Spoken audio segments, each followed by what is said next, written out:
भी 202 रुपए कर दिया गया है। Again, before I go over to specifying what programs we have for the second tranche, one quick look at some major reform steps which are in the pipeline. You know, the labor codes related matter is in the parliament. Some reports are also with the standing committee. We are committed to making it better for the workers, and the workers' welfare is top on our agenda.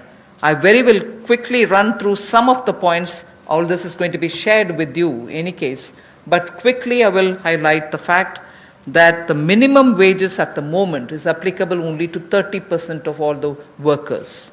We want to make it universal. We want to give that right to minimum wage universally to all workers. So that is one of the major things we are working towards, and as you know, it's all discussed in the parliament. It is getting, work is done in the parliament, it is happening there, but I'm giving you some of the highlights. Second is also the regional disparity in minimum wage which exists. We are trying to get over that problem, to get over the disparity which prevails by saying if there can be a national floor wage concept which can be accepted by all the states, so that the disparity which prevails between states of minimum wages can be gotten over. We are also talking about compulsorily giving appointment letters for everybody who is taken in, so that it gets formal, and also making sure annual health checkup is made mandatory for all the employees. Benefits also for workers in the interstate migration of workers, so that nowadays we come to know that workers don't get recruited through an agency or a group, which are normally the groups which bring in unskilled workers. Now employers are directly taking them on, and therefore for that also, coming from various destinations, we want to have a definition of interstate migrant workers. Again, on migrant workers, this will help in defining them better and reaching out benefits to them better. All this is in the parliament. I'm not saying it as a part of this package, but I'm only giving you a clear picture that we are committed towards improving the lot of the workers and making sure that migrant workers and other workers are treated a lot more with their formal benefits reaching them. Portability of welfare benefits is also being contemplated in the parliament for migrant workers. Again, looking at pan-India to all districts, we want to extend the ESIC benefits to all establishments which employ at least 10 people or more, and in some of the notified districts. Looking at also employees, establishment which have less than 10 employees, we want to, at least in a voluntary basis, make sure ESIC can be extended to them on a voluntary basis, because they're very small. We don't want to burden them with anything. The other thing that we're looking at is to make it mandatory to have ESIC coverage through notification by the central government for employees who are working in hazardous industries. Because even if they're small and they don't get included through a central notification, we want to make sure ESIC coverage is given to all those who are working in smaller units but which are engaging in hazardous activities. They get the benefit of ESIC coverage.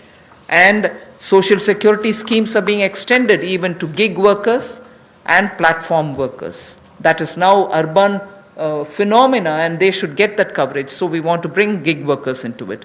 We're also looking at reskilling of retrenched workers.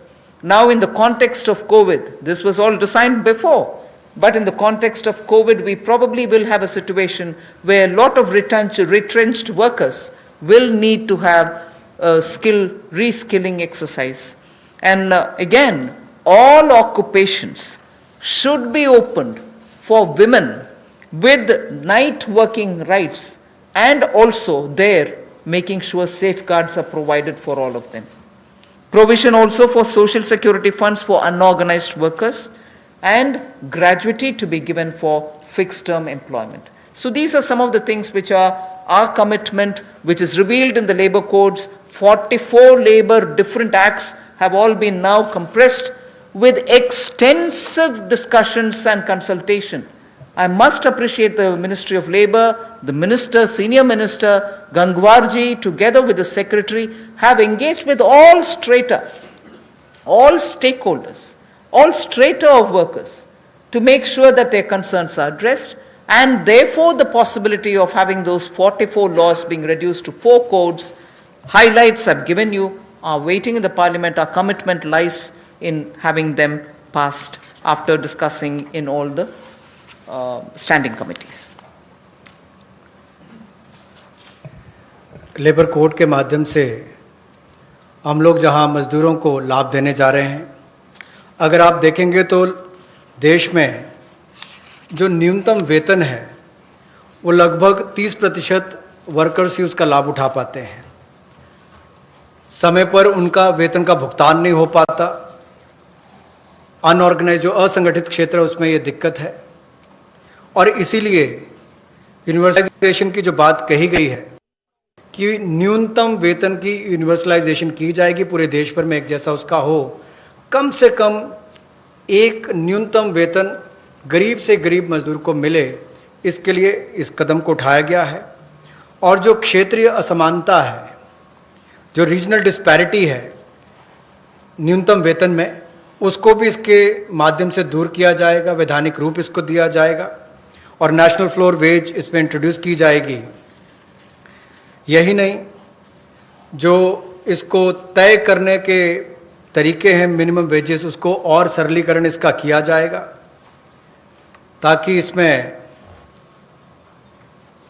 Compliance ज़्यादा हो और रुकावटें कम हो।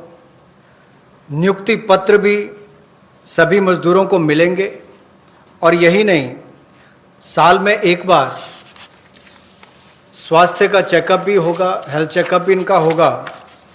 और जो खतरनाक क्षेत्र में काम करने वाले, जहां खतरा रहता है, ऐसे क्षेत्रों में काम करने वाले जिनके काम करते हैं मजदूर, उनके लिए occupational safety and health code भी लाया जाएगा जो उनकी सुरक्षा और स्वास्थ्य का ख्याल रखेंगे। यही नहीं, पोर्टेबिलिटी जो है वेलफेयर बेनिफिट्स की, ये भी सभी प्रवासी मजदूरों को मिलेगी। और ईएसआईसी का लाभ भी, इसका भी पैन इंडिया पूरे देश भर में इसकी कवरेज सभी जिलों में हमारे मजदूरों को मिल पाएगी, चाहे वो इस्टेब्लिशमेंट जो संस्थान है वो 10 से ज़्यादा वाला है, उतने तक का है। और इसके अलावा मैंडेटरी ईएसआईसी कवरेज भी नोटिफिकेशन से माध्यम से सेंट्रल गवर्नमेंट ने सभी एम्प्लॉयज़ को जो ऐसे खतरनाक क्षेत्रों में काम करने वाले उनके लिए होगी।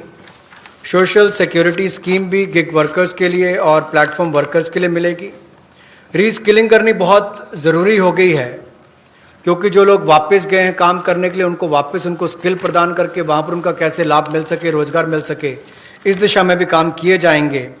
और सोशल सिक्योरिटी फंड का भी असंगठित क्षेत्र के लिए प्रावधान करने का हम प्रयास करेंगे, प्रोविजन किया जाएगा। और जो महिलाओं के लिए कामकाज के क्षेत्र खुले हैं, उसमें रात्रि के समय अगर काम करना पड़ता है, ड्यूटी करनी पड़ती है, तो उसमें